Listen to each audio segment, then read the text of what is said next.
In this video, I'm going to show you how to turn off Salesforce Authenticator. So if you no longer want to use two-factor authentication for logging in, or you're switching to a different authentication method, follow these steps. So first, make sure you are on the official website of salesforce.com and then already log in with your credentials. So if prompted, approve the login request from the Salesforce Authenticator app.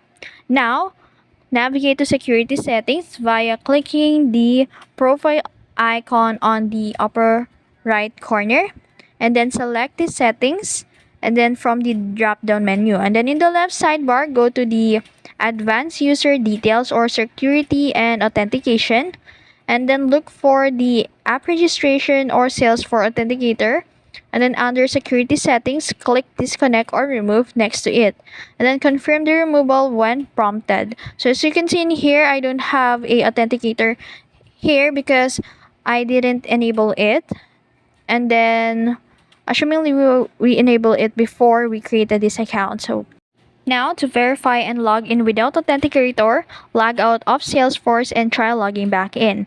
If required, Salesforce may prompt you to set up a new authentication method such as email or SMS verification. And that's it. That's how you turn off Salesforce Authenticator. Be sure to set up an alternative authentication method if needed to keep your account secure. If you found this video helpful, don't forget to like, share, and subscribe to the YouTube channel.